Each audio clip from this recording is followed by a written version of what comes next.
হজের মাসগুলোর একটি অন্তর্ভুক্ত মাস শাওয়াল মাস। আল্লাহ রাব্বুল আলামিন পবিত্র জুমার দিনে আমাদেরকে মসজিদে আসার বসার তৌফিক দান করেছেন। এই জন্য আমরা কালিমাতুশ শুকরিয়া আদায় করি আলহামদুলিল্লাহ। আজকে এপ্রিল মাসের 10 তারিখ এবং চৈত্র মাসের 27 তারিখ, শাওয়াল মাসের 21 তারিখ। বাংলা হিজরি সন এবং ইংরেজি সন আমাদের দেশে 3টা দিবসকে উদযাপন করা হয়। ইংরেজি সনকে 31st ম্যাচ ডে এই নাম দিয়ে উদযাপন করা হয়। বাংলা দিবসকে নববর্ষের নাম দিয়ে পহেলা বৈশাখের নাম দিয়ে উদযাপন করা হয়। আর মুসলমানরা হিজরি সন মুহররমের প্রথম দিবসকে স্মরণ করে। যেহেতু চৈত্র মাসের আজকে 27 তারিখ, 3 দিন পরেই 14 এপ্রিল বাংলা হিজরি সন বাংলা সনের আরেকটি বছর নতুন করে শুরু হবে। বর্তমানে 1432 সন চলছে বাংলা। 4 দিন পরে অথবা 3 দিন পরে 1433 সন শুরু হবে বাংলা সন। এবং এই দিবসকে আমরা পহেলা বৈশাখ অথবা বাংলা নববর্ষে নামে উদযাপন করে থাকি। বিভিন্ন জায়গায় বিভিন্নভাবে এই দিবসে উদযাপন করা হয়। সবচেয়ে বেশি যে নামে উদযাপন করা হয় তা হলো বাঙালি চেতনা। আজকে আমরা আলোচ্য বিষয়ের মধ্যে পহেলা বৈশাখ আমরা কেন পালন করব আর কেন করব না, কেন মুসলমান পহেলা বৈশাখকে পালন করতে পারে না, পালন করলে আমাদের কি ক্ষতি হবে, কোরআন এবং আহাদিসের আলোকে এবং আমাদের বাঙালি সংস্কৃতির আলোকে আমরা এই বিষয়টার লাভ এবং ক্ষতি সম্পর্কে আলোচনা করার চেষ্টা করব ইনশাআল্লাহ। যেহেতু 3 কিংবা 4 দিন পরে পহেলা বৈশাখ বাংলা নববর্ষ আমরা উদযাপন করব, তো অবশ্যই আমাদের জানা থাকা দরকার যে এই দিবসটা আসলে কোথায় থেকে শুরু হয়েছে। যে জাতি তার ইতিহাস জানে না, সে জাতি তার উন্নতি কখনো করতে পারে না। প্রত্যেকটা কাজ, প্রত্যেকটা দিবসের পেছনে কোনো না কোনো ইতিহাস থাকে। ঠিক তদ্রূপভাবে বাংলা নববর্ষ, বাংলা সন গণনা কিভাবে শুরু হয়েছিল এরও একটা ইতিহাস রয়েছে। মূলত আসমান জমিন আল্লাহ তাআলা যেদিন থেকে শুরু করেছেন ওই দিন থেকে 12টা মাস ছিল। এবং যে বাংলা মাসগুলো আমরা এখন বলে থাকি এগুলোর ইতিহাস বহু পূর্বে থেকে।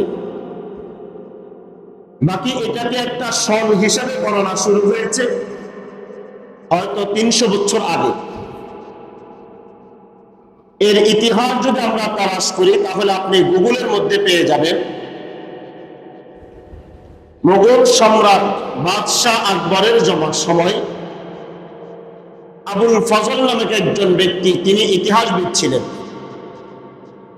এই আবুল ফজল তিনি বাদশাহ আকবরের নামে একটা বই লিখেছেন। এই বইয়ের নাম হলো আকবরনামা। এই বইটি 3 খণ্ডে লিপিবদ্ধ করা। সর্বশেষ খণ্ডের মধ্যে বাদশাহ আকবরের শাসন ব্যবস্থা, ওনার কূটনৈতিক অবস্থান এবং ওই সময়ের রাজস্ব নীতিগুলো কেমন ছিল, অর্থনৈতিক নীতিগুলো কেমন ছিল এই সম্পর্কে আলোচনা করা হয়েছে। আবুল ফজল তার ওই খণ্ডের মধ্যে লিখেছেন যে বাদশাহ আকবরের জামানায় তখনকার মানুষ তাদের যে কৃষি কাজ করত এর কর এবং ট্যাক্স তারা যে পরিশোধ করত, এই পরিশোধ করতে গিয়ে একটু ঝামেলা হয়ে যেত যদি ইংরেজি সন এবং আরবি সনকে লক্ষ্য করে। আরবি সন শুরু হয় চাঁদের হিসাবে আর ইংরেজি সন হলো সৌরজগৎ হিসাবে। আর এই 2 সময়ের সাথে আমাদের কৃষির সম্পর্কটা মিলে না। এই জন্য অনেক সময় কর বা ট্যাক্স যদি পরিশোধ করতে হতো, এটা আগে হয়ে যেত অথবা পরে হয়ে যেত। এতে কৃষকদের বিভিন্ন ঝামেলার সম্মুখীন হতে হতো। এই জন্য তখনকার সময়ে হিজরি সন এবং সৌর সন তথা ইংরেজি সন, দুই সন মিলিয়ে এর সমন্বয়ে একটা সন তৈরি করার প্রয়োজন ছিল। এই জন্য বাদশাহ আকবরের তখনকার সময়ে বাংলার একজন নেতা ছিলেন, জ্যোতির্বিজ্ঞান যিনি বিশেষজ্ঞ ছিলেন, তার নাম ইতিহাসে পাওয়া যায়, তার নাম হলো ফতেউল্লাহ সিরাজি। এই ফতেউল্লাহ সিরাজি 1584 সনে বাংলা সনকে একটা আলাদা সন হিসাবে গণনা করতে শুরু করলেন, তা পয়লা বৈশাখ থেকে। এটা হলো 1584 সন। তখন থেকে তিনি এই সনের নতুন করে একটা নাম দিয়ে শুরু করলেন, যেটাকে বর্ষি সন পঞ্জি বলা হয়। বাদশাহ আকবর বললেন যে আমার ক্ষমতা শুরু হয়েছে আরো 30 বছর আগে থেকে। আমি ক্ষমতায় আদিষ্ট হয়েছি, প্রতিষ্ঠিত হয়েছি প্রায় 30 বছর। এই জন্য বাংলা সনটাকে শুরু করা হোক আরো 30 বছর আগে থেকে। বাদশাহ আকবর ক্ষমতায় বসছে 1556 সালে। ওই হিসাবে হিজরি সন, বাংলা সনটা শুরু করা হয়েছে, ওই সময় থেকে বাংলা সন গণনা শুরু হয়েছে। বাংলা সনকে কেন্দ্র করে তখনকার যারা কৃষি কাজ করত তারা ট্যাক্স পরিশোধ করত পয়লা বৈশাখ। এটাকে আমাদের দেশে হাল খাতা বলা হয়। এই দিনে বকেয়া পরিশোধ করে আগামী বছরের জন্য হিসাব নিকাশ করে বছর শুরু করা হতো। আর আমরা যারা পুরাতন আছি, মুরব্বী আছে, তারা জানেন যে পয়লা বৈশাখে হাল খাতা শুরু করার কারণে তখন পুরা দোকানকে সাজানো হয়, ওখানে কিছু মিষ্টির ব্যবস্থা করা হয়। আমরা ছোট থাকতে আমার আব্বা আমাদের 5-6 জনকে পাঠাইতেন, সবাই গিয়ে মিষ্টি নিয়ে আসতেন, এরপরে গিয়ে টাকা দিয়ে আসতেন। এটা ছিল আমাদের হিজরি সন, বাংলা সনের ইতিহাস। ওই দিনকে উদযাপন করার জন্য কিছু ভালো মন্দ খাবারের আয়োজন করতেন। আর এভাবে পুরা বছর শুরুটা পয়লা বৈশাখের মাধ্যমে আমাদের এই দিবসটা শুরু হতো। তখনকার সময় কোনো ধরনের শিরিক বেদাত কোনো কিছুই ছিল না। বাদশাহ আকবর 1556 সন থেকে বাংলা সন গণনা শুরু করতে বলেছেন। তখনকার সময় থেকে নিয়ে বিভিন্ন সময় বিভিন্ন নামে এটাকে উদযাপন করা হতো। সর্বশেষ আমাদের দেশে নববর্ষটা আসলে কিভাবে আসছে, বাংলাদেশে নববর্ষটা কিভাবে আসছে, এর ইতিহাসও আপনি গুগলে পেয়ে যাবেন। 1960 সালে সর্বপ্রথম আমাদের এই দেশে এই দিবসটাকে পালন করা শুরু করেছে। তখনকার সময় বাংলাদেশের রমনা পার্কের একটা জায়গা থেকে ওখানে একটা সঙ্গীত অনুষ্ঠান করা হতো পয়লা বৈশাখ। আর এই সঙ্গীত অনুষ্ঠানের মধ্যে এটা সীমাবদ্ধ ছিল। 1960 সন থেকে নিয়ে 1980 সন পর্যন্ত এই দিবসটা এভাবে পালিত হয়ে আসে। 1980 সনে এসে স্বৈরাচার সরকারের পতনের পর 1989 সনে তখন সর্বপ্রথম ঢাকা ইউনিভার্সিটির চারুকলা ইনস্টিটিউট থেকে আনন্দ শুভযাত্রা নামে একটা যাত্রা শুরু করা হয়। আর এর শুরু ছিল চারুকলা থেকে শুরু করে রমনা পার্ক পর্যন্ত। এটা বলছি 1989 সন।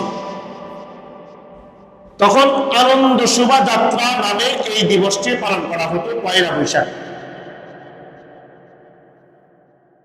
1989 সাল শেষ, 90, 91, 92, 93, 94, 95, 96, 97 সাল পর্যন্ত এই দিবসটাকে শুধুমাত্র আনন্দ শোভাযাত্রা নামে এই দিবসকে উদযাপন করা হয় পয়লা বৈশাখ।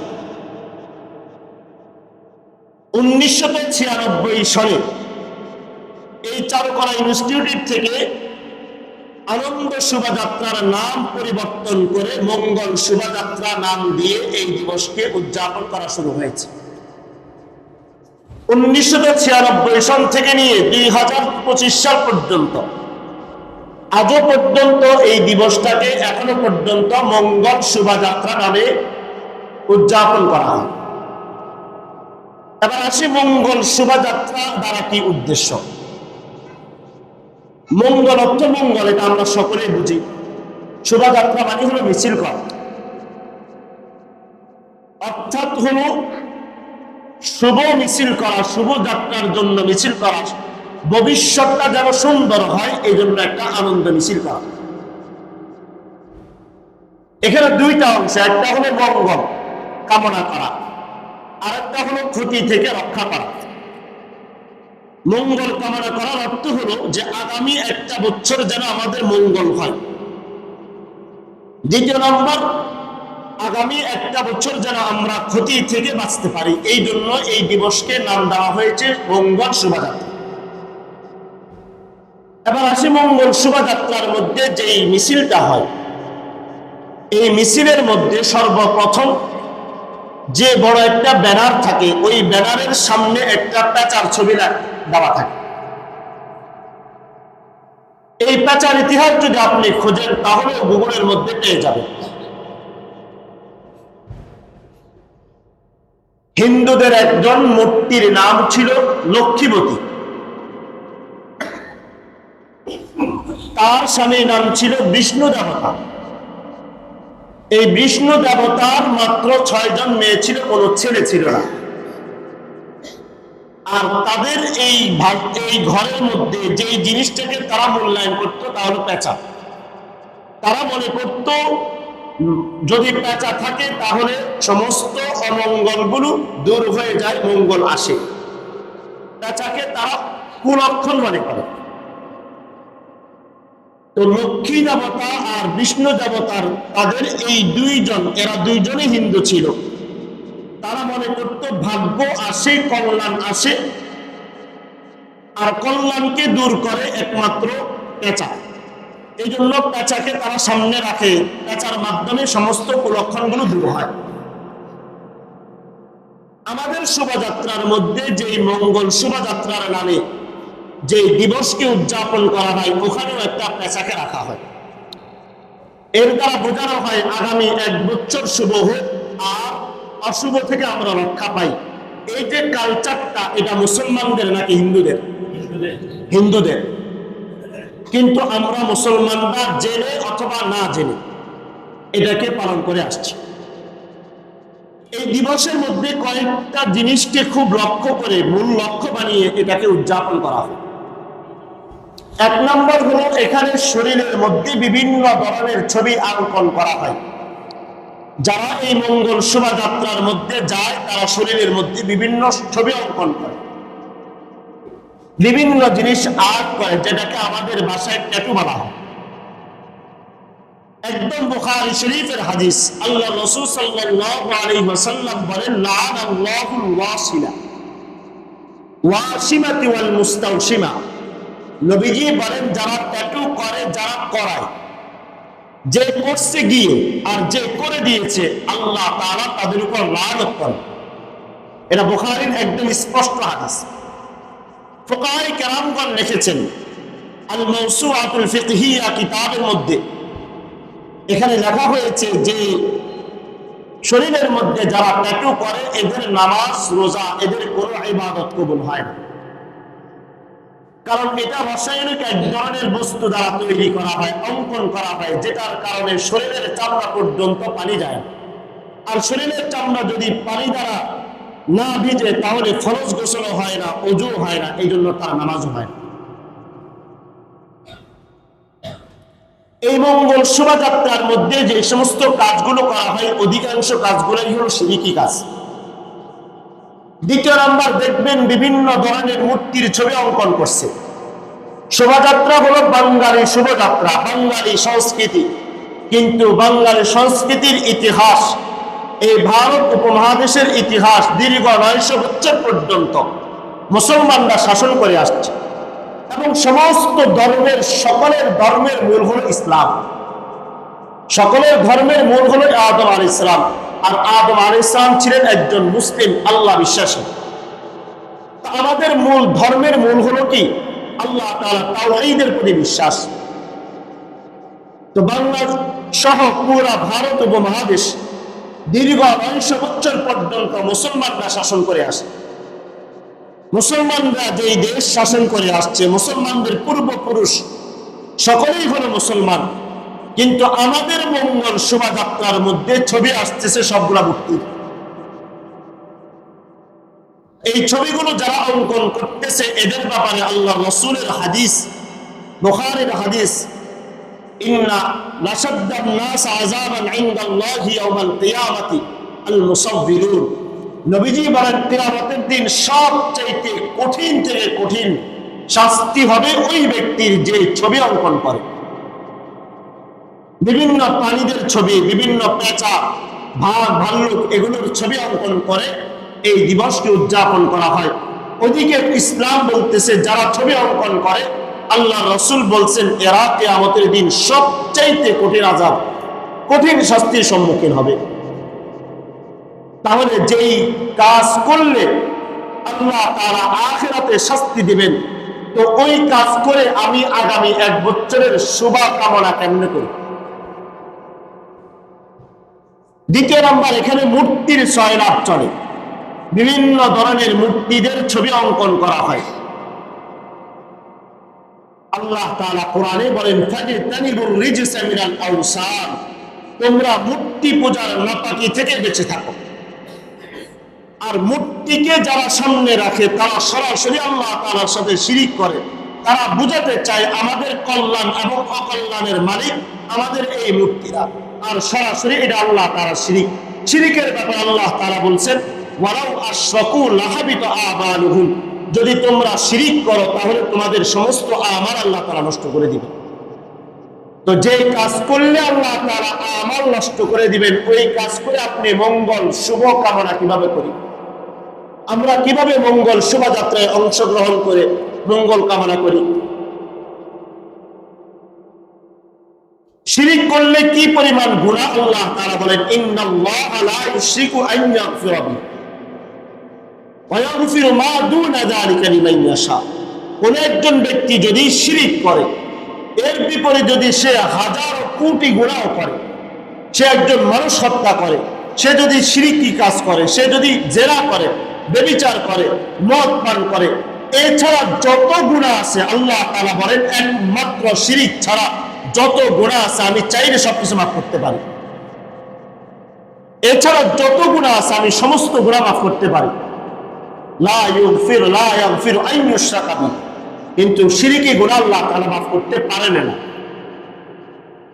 কারণ শিরিক এমন একটা জিনিস, এটা কেউ পছন্দ করে না। আপনি যদি চিন্তা করেন যে আমার স্ত্রীর সাথে আমি যেরকম মেলামেশা করার অধিকার পাই, আরেকজন ব্যক্তি এসে সেও করুক, সমস্যা কি? অর্থাৎ সে আমার সাথে শরীক থাকুক, আপনি এটা পছন্দ করেন না। আপনার স্ত্রী পছন্দ করে না আপনার সাথে আরেকজন পুরুষ, আরেকজন মহিলা কথা বলুক, সে তার সাথে তার শরীক আর কাউকে পছন্দ করে না। একটা কুকুরকে খাবার দিলে ওই কুকুর চায় না যে তার পাশে আরেকজন এসে খাক। তাহলে প্রাণীরা পর্যন্ত শিরিক পছন্দ করেন, আল্লাহ তাআলা কিভাবে করতে পারেন? এই জন্য আল্লাহ তাআলা কোরআনের মধ্যে বলছেন ওয়ামান ইউশরিক বিল্লাহ ফাকাদ হারামাল্লাহ, যে ব্যক্তি শিরিক করে আল্লাহ তাআলা ফাকাদ হারামাল্লাহু আলাইহিল জান্নাহ, আল্লাহ তাআলা তার উপর জান্নাতটাকে হারাম করে দেন। ওয়া মাওয়াহুন নার, এবং তার ঠিকানা জাহান্নাম বানিয়ে দেন। তাহলে এই যে শোভাযাত্রার মধ্যে দ্বিতীয় নম্বর কাজ হলো সেখানে বিভিন্ন মূর্তিদের ছবি নিয়ে আসা হয়, তাদের বিভিন্ন ভাস্কর্য তৈরি করা হয়, বিভিন্ন মূর্তির ছবি তৈরি করা হয়, করে এদেরকে আমাদের ক্ষমতার উৎস, এদেরকে আমাদের মঙ্গলের বাহন মনে করা হয়। তার মানে সরাসরি আল্লাহ তাআলার সাথে শিরিক। আল্লাহ তাআলা বলছেন যারা শিরিক করে তাদের আমাল নষ্ট, জান্নাতও তাদের জন্য হারাম। তাহলে একজন মুসলমান কিভাবে মঙ্গল শোভাযাত্রায় অংশগ্রহণ করে? বাঙালি সংস্কৃতির নামে যেগুলো আমাকে খাওয়ানো হচ্ছে, এটা শিরিক খাওয়ানো হচ্ছে আমাদের। এই জন্য আমি প্রায় সময় বলেছি যে খাম্বার মধ্যে গিয়ে যে আপনি আর আমি ফুল দিয়ে আসি, শহীদরা তারা জীবন দিয়েছে দেশের জন্য, আর আমি আর আপনি সেখানে ফুল দিয়ে ওই খাম্বার পূজা করে আসতেছি। আমি আর আপনি আমার নেতার ছবি ঘরের মধ্যে আটকে এলাম, টাঙ্গাই আমি আর আমি আপনার শিরিক করতেছি। আর আমার ক্ষমতার সব নেতার কারণে এই দেশ পেয়েছি, নেতার কারণে স্বাধীনতা পেয়েছি, নেতার কারণে আজকে দেশ পেয়েছি। সরাসরি আপনি খাম্বার ব্যক্তির পূজা করতেছেন।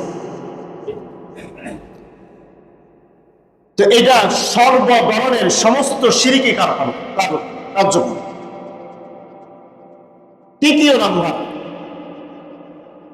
মঙ্গল এবং শুভ অথবা কুলক্ষণ। ইসলামের মধ্যে শুভ লক্ষণ আর কুলক্ষণ বলতে কোনো কিছুই নেই।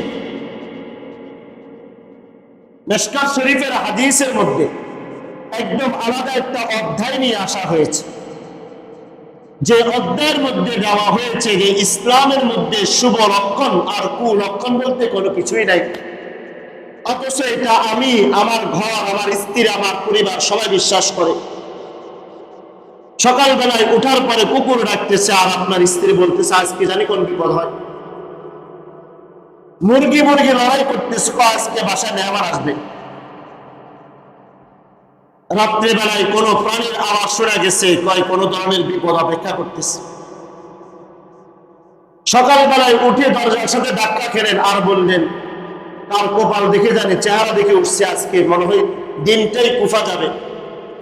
এগুলো সমস্ত জিনিস ইসলাম বলে এই ধরনের কোন শুভ লক্ষণ কুলক্ষণ ইসলামের মধ্যে নাই। তাহলে আমি আর আপনি যে প্রাণীটাকে আমাদের সামনে পেঁচাকে রেখে শুভ লক্ষণ আর কুলক্ষণের মাধ্যম বানিয়ে আগামী 1 বছর যেন মঙ্গল হয় সেজন্য পেঁচাকে রাখলাম, কুলক্ষণ থেকে যারা বাঁচতে পারে, এটা তো সরাসরি আপনি কোরআন হাদিস বিরোধী কাজ করতেছেন। সূরা আরাফের মধ্যে নবীজিকে আল্লাহ তাআলা বলেন, নবী আপনি বলে দেন, আপনি এটা শুনাই দেন, লা আমলিকু লিনাফসি নাফআন ওয়ালা দাররান ইল্লা মা শা আল্লাহ। নবী বলতেছে অন্য কেউ না। এই যে অনেক সময় আমরা মনে করি নবী আমাদেরকে জান্নাতে নিয়ে যাবে, নবীর এই ক্ষমতা নাই। নবী আমাদের জন্য সুপারিশ করবেন, সুপারিশ গ্রহণ করার মালিক হলেন আল্লাহ তাআলা। জান্নাত জাহান্নাম নবীর হাতে না। যদি নবীর হাতেই হতো তাহলে নবী কেন তার চাচা আবু তালেবকে জান্নাতে বানাতে পারলেন না? বরং নবীজি যখন তার পাশে গিয়ে বলতেছে, দাদা চাচা আপনি ইসলাম ধর্ম গ্রহণ করেন, ইসলামের জন্য আপনার এত কোরবানি, ইসলামের জন্য আপনি এত কষ্ট করেছেন, 3 বছর জেলে ছিলেন, আপনি ইসলাম ধর্ম গ্রহণ করেন। আল্লাহ তাআলা সাথে সাথে কোরআনের আয়াত নাযিল করলেন, ইন্নাকা লা তাহদি মান আহবাবতা। নবী আপনি যাকে ভালোবাসেন আপনি হেদায়েত দিতে পারেন না তাকে, ওয়ালাকিন্নাল্লাহা ইয়াহদি মান ইয়াশা। আমি আল্লাহ তাআলা যাকে চাইবো তাকে হেদায়েত দিব। এজন্য আবু সুফিয়ান দীর্ঘ 10 বছর পর্যন্ত মুসলমানদের বিরুদ্ধে ষড়যন্ত্র করেছে, সমস্ত যুদ্ধের নেতৃত্ব দিয়েছে। আল্লাহ তাআলা ওনাকে ইসলাম ধর্ম গ্রহণ করার সুযোগ করে দিয়েছে। এর বিপরীতে আবু তালেব ইসলামের জন্য এত কিছু করলেন, কিন্তু আল্লাহ তাআলা হেদায়েত দেন না। আল্লাহ তাআলা বলে দিয়েছেন, নবী আপনি বলে দেন, লা আমলিকু লিনাফসি, আমি নিজে নাফআন ওয়ালা দাররান, আমি নিজের লাভ করতেও মালিক না, ক্ষতি করার ক্ষমতা আমি রাখি না। আল্লাহ তাআলা নিজে বলতেছেন, নবী আপনি বলে দেন, কুল আতাবুদুনা মিন দুনিল্লাহ মা লা ইয়ামলিকু লাকুম দাররান ওয়ালা নাফা। তোমরা কি এমন খোদার ইবাদত করতেছো আল্লাহ তাআলা ছাড়া যে তোমাদের উপকার করতে পারবে না, তোমাদের কোনো ক্ষতি করতে পারবে না? তাহলে আমাদের কল্যাণ অকল্যাণ করার ক্ষমতা একমাত্র কার? আল্লাহ তাআলা। তাহলে আল্লাহ তাআলা যদি আমাদের কল্যাণের ক্ষমতা রাখেন, অকল্যাণের ক্ষমতা রাখেন, তাহলে আমরা আল্লাহ তাআলার ইবাদত না করে সরাসরি মঙ্গল শোভাযাত্রায় গিয়ে সেখানে গিয়ে আনন্দ মিছিল উদযাপন করতেছি, আর আমি সেখানে গিয়ে কল্যাণ কামনা করতেছি। তার মানে আল্লাহ তাআলা একদিকে বলতেছেন আমি ছাড়া ক্ষমতার কেউ উপকার করার ক্ষমতা নাই, অকল্যাণ করার ক্ষমতা নাই, অকল্যাণ করার ক্ষমতা নাই। আর আমি আর আপনি বিশ্বাস করতেছি যে আমার পেঁচা আমার এই মঙ্গল শোভাযাত্রায় আমার কল্যাণ নিয়ে আসবে। এরা তো সরাসরি আল্লাহ তাআলার সাথে বিদ্রোহ করার মতো। তৃতীয় নাম্বার আসে আমাদের মঙ্গল শোভাযাত্রায় যে কাজটা বেশি হয় এবং যে কাজটা করার জন্য আমি আর আপনি অর্থটাও দিয়ে দিই, তা হলো শাড়ির আঁচলটা হলো লাল, শাড়িটা হলো সাদা। এটা হলো বাঙালি সংস্কৃতির নামে বাঙালি নারী শাড়িতেই সুন্দর এই কথা বলে বাঙালি সংস্কৃতির নামে লাল আঁচলের সাদা শাড়ি পরে আমার আর আপনার মেয়েরা রাস্তায় রাস্তায় ঘুরে আর বলে যে আমরাই সঠিক আসল বাঙালি। তো মিডিয়া জিজ্ঞেস করে আজকে কোন দিবস, আজকের দিবস মানে হলো বঙ্গবন্ধু শেখ মুজিবুর রহমান। এরকম মিডিয়াতে বহু আসছে। বাঙালি সংস্কৃতি মানে আর বিদেশি কয়েকজন বাঙালি কথা বের করে, তা আপনি বাংলায় কথা বলেন, সে 5 মিনিটের মধ্যে যদি 5 মিনিট কথা বলে 1 মিনিটে সে বাংলা বলতে পারে না, কিন্তু সে আবার বাংলাদেশের বাংলা দিবস পালন করতে আসছে নববর্ষ। এই জন্য শাড়ি পরে আসছে, আপনার আমার মেয়ে রাস্তায় রাস্তায় ঘুরতেছে। এরা বাঙালি সংস্কৃতি মানে না, মূলত তার চেহারাটাকে প্রদর্শন করার জন্য রাস্তায় বের হয়ে বখাটে ছেলেদেরকে আমার আর আপনাকে দেখানোর জন্য রাস্তায় এরা বের হয়ে পড়ে। আর বুখারী শরীফের হাদিসের মধ্যে, মুসলিমের মধ্যে হাদিস আসছে, নবীজি বলেন 2 শ্রেণীর মানুষ যাদেরকে আমি দেখি না তোমরা দেখবে। এর মধ্যে 1 নাম্বার, 1 শ্রেণীর মানুষ নিসাউন কাসিয়াতুন আরিয়াতুন মাইলাতুন মুমিলাতুন, এমন কিছু নারী হবে যারা পোশাক পরিধান করবে, তারা পোশাক পরেও তারা উলঙ্গ, তারা তোমাদেরকে আকৃষ্ট করবে, তোমরাও তাদের দিকে আকৃষ্ট হবে। আল্লাহর রাসূল বললেন লা ইয়াদখুলনাল জান্নাহ, এরা জান্নাতে তো প্রবেশ করবে না, ওয়ালা ইয়াজিদনা রিহাহা, এরা জান্নাতের ঘ্রাণ পর্যন্ত পাবে না। তা আপনারা আমার মেয়ে যে রাস্তায় বের হয়ে গেছে, এরা যে নিজের শরীর প্রদর্শন করতেছে, দেখাইতেছে যে আমি বাঙালি সংস্কৃতিতে বিশ্বাসী, রাস্তায় বের হয়ে হয়ে তার শরীর দেখাচ্ছে। এদিকে নবীজি হাদিসের মধ্যে বলতেছেন যে এরা 1 শ্রেণীর মানুষ যারা পোশাক পরবে তারপরেও উলঙ্গ, এরা দেখবে পুরুষদেরকে আকৃষ্ট করবে, লা ইয়াদখুলনাল জান্নাহ, এরা জান্নাতেও যাবে না, জান্নাতের ঘ্রাণও পাবে না। ওয়া ইন্না রিহাহা লা ইউজাদু মাসিরাতু কাযা ওয়া কাযা, অথচ 50-70 হাজার বছরের দূরত্ব থেকেও জান্নাতের ঘ্রাণ পাওয়া যায়। তা আপনার আর আমার মেয়ে, আমাদের ছেলে মেয়েরা তো জান্নাতে যাবে না, এরা কিসের শোভাযাত্রা যায়? আপনি আপনার বিবেককে জিজ্ঞেস করেন। এরপর কপালে একটা টিপ লাগায়, হিন্দুদের মতে উলুধ্বনি দেয় জোরে জোরে, অথবা বাঁশি বাজায়। এই যে কপালে টিপ লাগাইলো, রাস্তায় যে বের হয়ে গেল, এই যে এই ধরনের যত কুসংস্কার, যত সংস্কৃতি আছে, এগুলো তো মুসলমানদের সংস্কৃতি, এগুলো হিন্দুদের সংস্কৃতি।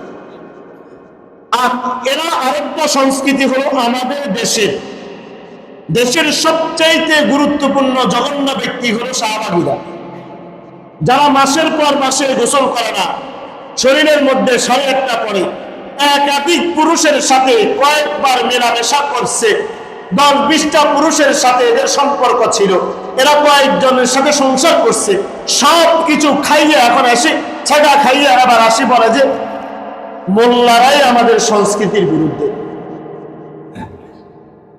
শরীরের পাশ থেকে দুর্গন্ধ বের হয়, শাড়িটা পরলেও এদের শাড়ি পরা দেখলে আপনি বমি চলে আসবে। এরা নাকি বাঙালি সংস্কৃতির মূল হোতা। ওখানে দাঁড়ায় দাঁড়ায় দেখবেন এদের কপালে বিশাল বড় টিপ লাগানো আছে।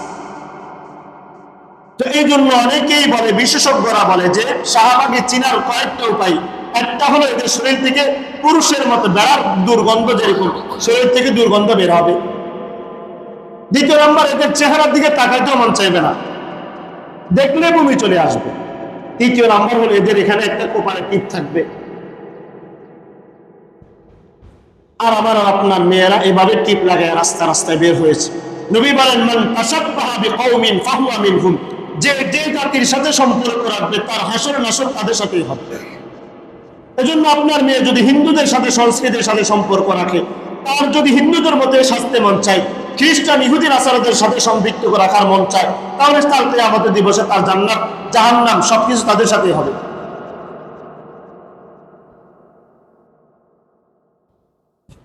এই সংস্কৃতিকে বিশ্বাস করে আরেকটা যে কাজ করা হয় আমাদের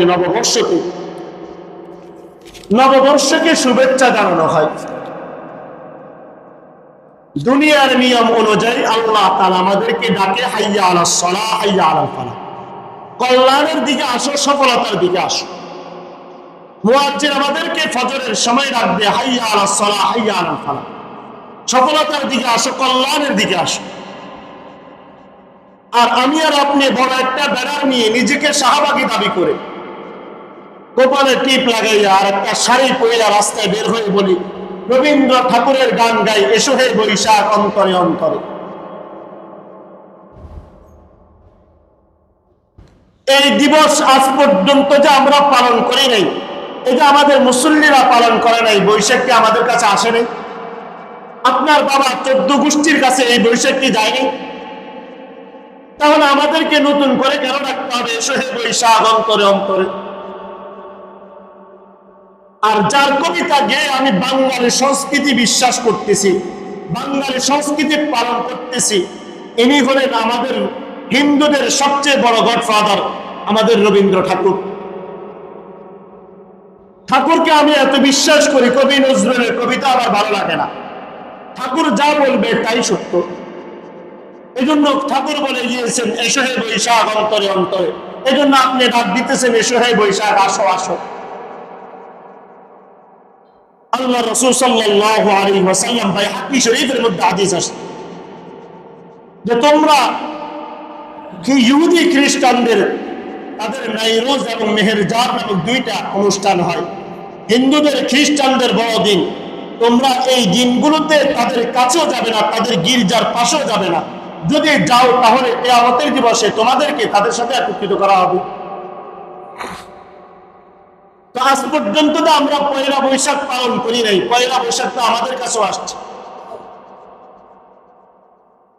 যে সকালের মধ্যে ফজরের নামাজ আমরা আদায় করি, ওই ফজর আমাদের জন্য হয়, ওই নাফরমানের জন্য তো সূর্য উদয় হয়।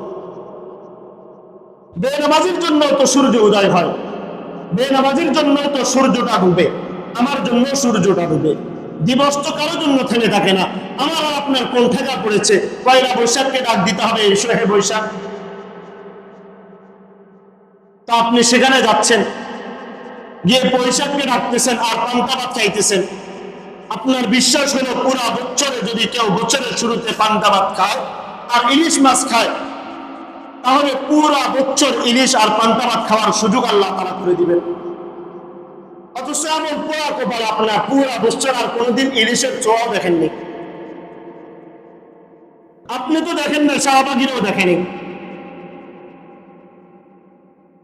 তাহলে লাভ হলো কি? এই যে পুরা বছর যে আমি শুরুতে এত কষ্ট করে মাছগুলাকে কষাই খাইলাম, এরপর ইলিশ মাছ 1000 টাকা কেজি, সেটাকে 5000 টাকা দিয়ে কিনে নিয়ে আসলাম, আবার বিদেশি বাবুদের জন্য পাঠাইলাম, পাঠানোর পরে দেখা গেল পুরা বছর আপনার কপালে ইলিশে জুটলো না। তো এত বছর পর্যন্ত যদি 30 বছর পালন করেন, 30 বছর যাওয়ার পরে বুঝে ভুলটা ভাঙলো না, যে না প্রথম দিন খাইলে পরে আর আসে না, তারপরে এই দিবস পালন করবো আমরা। এখন এগুলো যদি বলতে যাই তাহলে বলে যে মোল্লারা এরা দেশের সংস্কৃতিতে বিশ্বাসী না, মোল্লারাই রাজাকার। এজন্য আজকের এপ্রিল ফুলের দিন, পহেলা বৈশাখের দিন অনেক জায়গায় অনুষ্ঠান হবে, সেখানে যেমন খুশি তেমন সাজ, যার যেমন খুশি সে তেমন সাজ দিবে। তো ওখানে একটা সাজ থাকে, একটা বাঙালি মেয়ে সে শাড়ি পরে আর একটা জুব্বা পরা, পাঞ্জাবি পরা, সে তার আঁচল টানতেছে, বুঝাইতে চাইছে 71-এর সময় এই রাজাকাররাই আমার মা বোনের ইজ্জত হনন করছে। এখন এই জন্য দাড়ি লম্বা দেখলে বলে যে এটা রাজাকার, টুপি দেখলে বলে রাজাকার। অথচ আপনি যদি জাতীয় জাদুঘরে যাই ছবিগুলো দেখেন, রাজাকারদের ছবির মধ্যে একটার ছবির মধ্যেও দাঁড়িয়ে নেই, এখনো ছবিগুলো আছে। জাতীয় জাদুঘরে গিয়ে দেখেন, ওখানে রাজাকারদের ছবি দেওয়া আছে। যারা তখনকার সময় সরকার ভারত পাকিস্তানের পক্ষে না গিয়ে ভারতের পক্ষে ছিল, তারাই পরবর্তীতে বড় বড় নেতা হয়েছে। এখন এদের নাম বললেও সমস্যা, হাসানুল হকিনুর কথা বললে আমাদের কষ্ট লাগবে। এরাই সরকারকে তখনকার শেখ মুজিব হত্যার মধ্যে এরাই জড়িত ছিল, এরাই পরবর্তীতে বড় বড় নেতাদেরকে হত্যা করেছে। এখন এরা এসে বুঝাতে চাই যে মোল্লারাই দেশের মধ্যে সব অশান্তির মূল কারণ, আমরাই দেশ প্রেমিক, এই জন্য আমরা মঙ্গল শোভাযাত্রা করি, এটা মোল্লাদের সমস্যা হয়। যদি এটা হিন্দুদের অনুষ্ঠান হয় তাহলে অসুবিধা নেই, তারা তাদের অনুষ্ঠান যেভাবে ইচ্ছা সেভাবে পালন করুক। কিন্তু হিন্দু সংস্কৃতি আমার মুসলমান ভাইকে, আমার সন্তানকে সংস্কৃতির নাম দিয়ে, নববর্ষের নাম দিয়ে আমার সন্তানের ঈমান হরণ করা হবে, আমার সন্তানকে মূর্তি পূজায় বিশ্বাসী করা হবে, আমার সন্তানকে ওই মিছিলে নিয়ে স্কুলে স্কুলে আমার সন্তানকে এই দিবস পালন করার জন্য, উদযাপন করার জন্য বাধ্য করা হবে। তবে অবশ্যই একজন ইমাম, একজন আলেম এবং দেশের নাগরিক হিসেবে আপনার আমার প্রত্যেকের দায়িত্ব হলো এ প্রতিহত করা। কিন্তু আপনি তো বলবেন না, বলার তো দায়িত্ব আপনার। আপনার মেয়ে নষ্ট হচ্ছে, আপনার মেয়ে ইমান হারা হচ্ছে, আপনার ছেলে ইমান হারা হচ্ছে, আপনার সন্তানের নাফরমান হয়ে যাচ্ছে। আমার সন্তান তো কোনোদিন এই জায়গায় যাবে না। তো বলতেছি আমি, কিন্তু দোষের শত্রু, দেশের শত্রু, জনগণের শত্রু, আপনাদের শত্রু হয়ে যাচ্ছে ইমাম। এটা নিমুখালমির মতো না। দরকার ছিল আপনার প্রতিবাদ করা, যে আপনার সন্তানের ঈমান হরণ করা হচ্ছে, আপনার সন্তানকে বিদেশি সংস্কৃতিগুলোর সাথে, হিন্দুদের সমস্ত সংস্কৃতির সাথে আপনার সন্তানকে জড়িয়ে দেওয়া হচ্ছে, আর আপনার সন্তানকে বোঝানো হচ্ছে এটাই বাঙালি সংস্কৃতি। তো সকালবেলা থেকে সন্ধ্যা পর্যন্ত আপনি সারা দিন বাংলা গান চালাইলেন, তাহলে বিকালবেলা আসতে এখানে হিন্দি গান চালাইলেন। আপনার যদি বিশ্বাস না হয় আমার এলাকার মধ্যে দেখবেন, এই 2-3 দিন পরে যখন পয়লা বৈশাখ শুরু হবে, সারাদিন বাংলা গান চালাইছে, আবার বিকালে হিন্দি ডিজি গান চালাই দিচ্ছে। তো এটা কিসের দিবস পালন করলো? এটা তো ধোকার মতো, প্রতারণার মতো। এই জন্য আমাদের এই দিবসগুলো সম্পর্কে আমাদের জানা দরকার। কেন আমরা এই দিবসটা পালন করতে যাব? আমার সন্তানটা ওই দিন কেন স্কুলে যেতে চায়? আমার সন্তানটা ওই দিন কেন বান্ধবীর বাসায় যেতে চায়? সে কেন তখন ওই দিন বলে যে আমার কোথাও প্রোগ্রাম আছে? আপনার স্কুলের মধ্যে যদি এরকম বাধ্যতামূলক করা হয়, তাহলে আপনি ওই স্কুলে কেন পাঠাবেন যেখানে আপনার সন্তানের ঈমান নষ্ট হয়? শুধু ঈমান তো নষ্ট হয় না, সংস্কৃতি নষ্ট হয়। এরা সমস্ত খারাপ কাজের মধ্যে জড়িত হয়ে যায়। এবং ওই দিন যে আমরা মদ খাই, ওই মদটাও আমাদের এই দেশে না, বিদেশ থেকে নিয়ে আসে। তো আপনি বাংলা দিবস পালন করতেছেন, নববর্ষ পালন করতেছেন, কিন্তু বিদেশি মদ খাইতেছেন আর বিদেশি গান চালাইছেন। তো দেশের শত্রু তো আপনি, আমি তো না। একজন আলেম ইমাম তো দেশের শত্রু না, দেশের শত্রু তো আপনি নিজেই। এই জন্য আমাদের বিবেককে চিন্তা করা, বিবেক দিয়ে চিন্তা করা। আল্লাহ রাসূল সাল্লাল্লাহু আলাইহি ওয়াসাল্লাম বলেছেন, কোথাও যদি অন্যায় কাজ দেখো, হাত দ্বারা যদি সম্ভব হয় প্রতিহত করো, যদি না পারো জবান দ্বারা করো, আর যদি এটাও না পারো তাহলে অন্তরে ঘৃণা করে। এটাই ইমানের সব দুর্বল অবস্থা। আপনার যদি সামর্থ্য থাকে আপনি হাত দ্বারা প্রতিহত করেন, আপনার যদি সামর্থ্য থাকে তাহলে আপনি জবান দ্বারা, কথার মাধ্যমে, আপনার পোস্টের মাধ্যমে প্রতিবাদ করেন। আর যদি এটাও না হয় তাহলে অন্তরে অন্তরে ঘৃণা করার, সন্তানকে বাঁচিয়ে রাখা।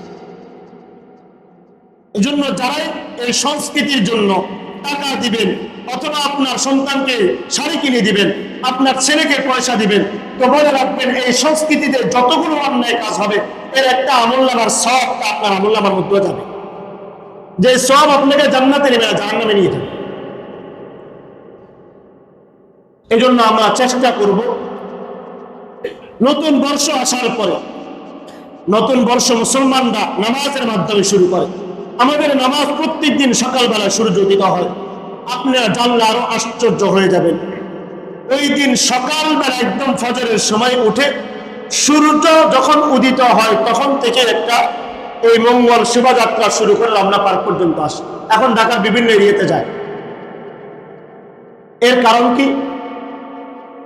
রানী বিলকিস, হুদহুদ পাখি গিয়ে রানী বিলকিসের আসন দেখে আসে, এসে বলল হে সুলাইমান, ইন্নী ওয়াজাদতু ইমরাআতান তামলিকুহুম ওয়া উতিয়াত মিন কুল্লি শাইইন ওয়া লাহা আরশুন আযীম। আল্লাহ তাআলা একজন নারীকে সমস্ত কিছু দিয়েছে, কিন্তু ওয়াজাদতুহা ওয়া কওমুহা ইয়াসজুদুনা লিশ-শামসি মিন দুনিল্লাহ। আমি সেখানে গিয়ে দেখলাম একটা জাতি, এরা পুরা জাতি, রানী বিলকিসের সমস্ত জনগণ সবাই এরা আল্লাহ তাআলা ছাড়া সূর্যের পূজা করে। এরা সূর্যের পূজা করে, এরা প্রকৃতির পূজারী। তো এই সূর্যের পূজা তো হিন্দুরা করে, প্রকৃতির পূজা তো হিন্দুরা করে।